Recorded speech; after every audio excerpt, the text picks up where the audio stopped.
ఎంతమంది బాబులు పట్టుకొచ్చారు మీరు? మీరు రావడమే మాకు పార్టీతో సమానం. మీరు ఎక్కడ పాములు ఎక్కడ మాకు వెంటనే వాళ్ళని శిక్షించిగా కదా అన్ని చెప్తాడు ముందు అని చెప్పాలి. ప్రభు నేను భూలోకంలో కార్మాండల్ అనే కంపెనీకి వెళ్ళాను ప్రభు. అక్కడ ఏమైందంటే వర్క్ ఎవడో కూడా చేస్తాడు అన్సేఫ్ చేస్తాడు అని చూశాను. ఒకడు దొరికాడు, మొదలెట్టాడు వర్క్ ఏ ఐసోలేషన్స్ లేకుండా. సడన్ గా ఒకడు వచ్చాడండి, పర్మిట్ అని ఇచ్చాడు. అడిగి పర్మిట్ అని ఇచ్చేస్తే సగం 50% ఛాన్స్ తగ్గిపోయింది. నాకు 50% ఛాన్స్ ఉంది కదా అని చెప్పేసి పర్మిట్ గాల్లోకి వేసి మరి అన్ని తీసుకొచ్చేద్దామని చూశాను.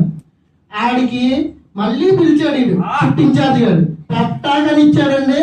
నా చెవుల్లోంచి బ్లడ్ వచ్చేసింది గురుగారు. అసలు ఏం చేయాలో అర్థం కాలేదు. పోనీ 100 మందికి పెట్టాకేస్తే